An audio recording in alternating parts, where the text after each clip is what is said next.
Yo, guess who got buzzed? That's me. But today we're going to talk about a magic system that I've made for a world building project that I've also made. And basically, this magic system is based around belief. So, in principle, with this magic system, if you believed enough that gravity didn't exist, you could unexist gravity. So yeah, let's just get to the basis of this magic system, or the creation. And it's basically all about this god called the Author. And he is the single most powerful god in this world. This world looks a lot like the earth, and the way it started was something like the Bible. The Author created the sun, the moon, the earth, basically the basis of the world, by basically imagining it, by writing a story. Because in the start, the Author existed in this giant puddle of just concepts and ideas and chaos. And if he hadn't ordered these ideas and concepts, he would have been destroyed by them. So he did, and created all these entities without imaginations. Because the thing is that in this magic system, imagination is what makes you powerful. Imagination gives you the power to basically pull concepts out of this other place which is called the Oneroverse.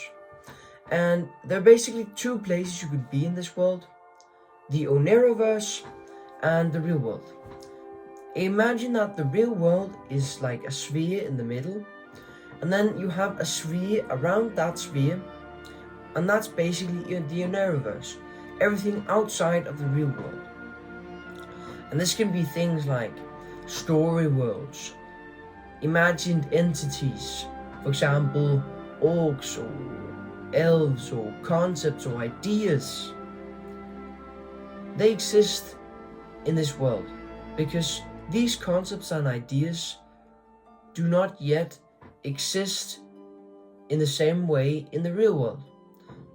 So you can use your imagination and your ability to believe in something to basically pull these concepts and ideas slowly into the real world.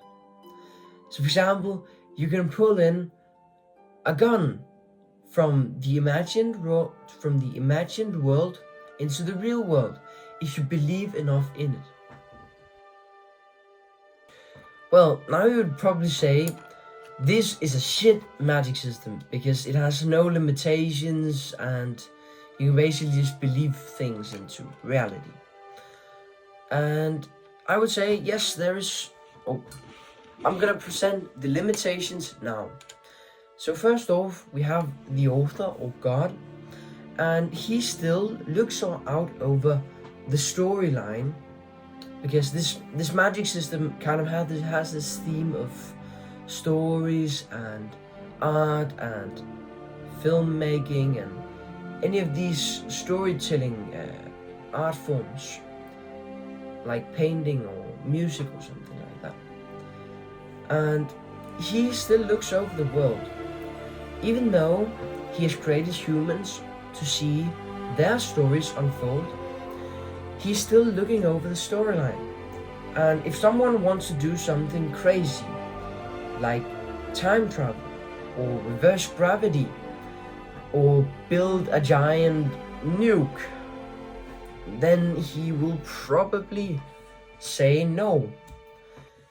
Because the Author wants the storyline to be dramatic and basically interesting and dramatic. So if whatever you wanted to do doesn't make it that, he can basically just veto it and say no, that can't happen.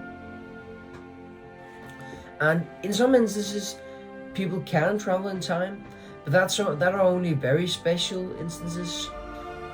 And then we also got the aura of plausibility, which is basically based on other people's belief. So it's very hard to undo gravity because so many people believe that gravity exists. So something that a lot of people don't believe is plausible, don't believe can happen, is very hard to undo because, yeah, so many people believe in it. So the power of other people's imaginations also can affect what you can do and what you can bend in this world. And I also wanted to mention that if you are very good at writing stories, if you're good at using genres and symbols and things like that, it will help you bend reality, because then the author will be more likely to help you tell your story.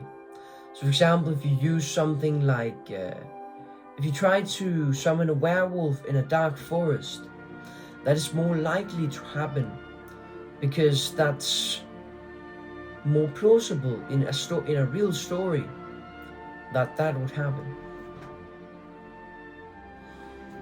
As the last few things, I would just like to tell a few different very cool ways that this magic system can be used. So for example, we've got storytelling and story untelling. Storytelling, you already know what is. That's basically creating things and bending reality. While story untelling is unexisting things. So for example, that will be killing people, counterspelling the spells that other people cast. So for example, if another person wants to try and summon a gun, then you can untell that by, for example, using logic or just telling your own story. Oh yeah, and then I also want to talk about story worlds.